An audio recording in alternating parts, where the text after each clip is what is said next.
What's up, guys? Coach Christy and Coach Brittany here with your weekly drop of Friday Fast 5, and today we're going to cover 5 common faults for your regular movement patterns. Starting from the bottom and working our way up, we're going to talk about the feet. So oftentimes, whether it's just your activities of daily living or your squat, we see pronated feet and lazy ankles. So Coach Brittany here is going to demonstrate some pronated feet.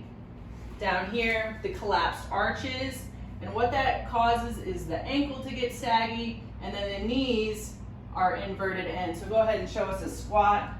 Ouch, her knees and her hips are gonna feel like shit if she keeps that position in her ankle. So what she's gonna do is screw those heels into the ground.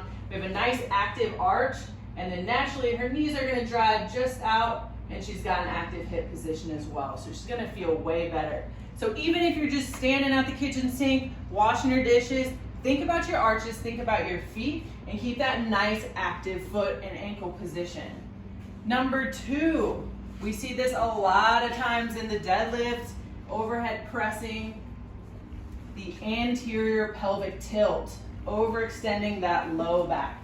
So she's in a nice position here deadlifting. As she stands up, watch as her back keeps that arch in the lumbar. Ouch.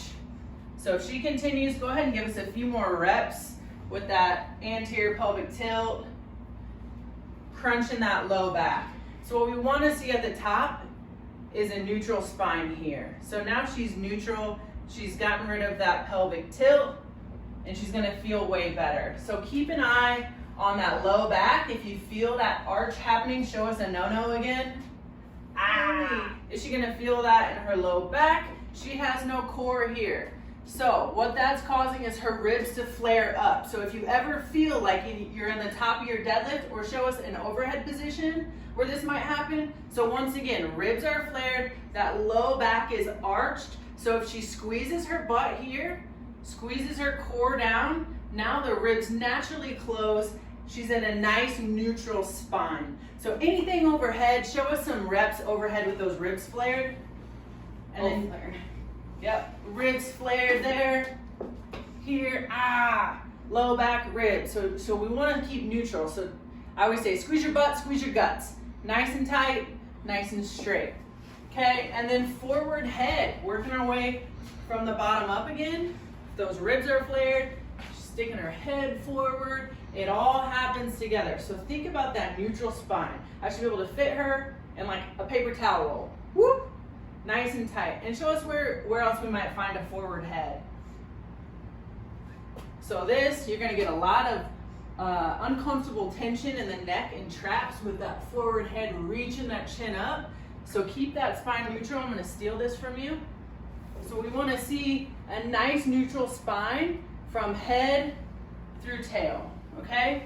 So if she were gonna deadlift with this neutral spine, go ahead and show us standing. Bam, and then back down. Beautiful. So that's kind of what we want to see. You might find that same position. You want to show us that back squat with the forward head? You might find that same position with the neck reaching up in the back squat. And then show us a good neutral position where you're going to feel a lot more comfortable and strong. Yep, so everything's nice and in line there. So think about that neck position, the rib position, that low back, and the feet position. I know it's a lot of positions to think about.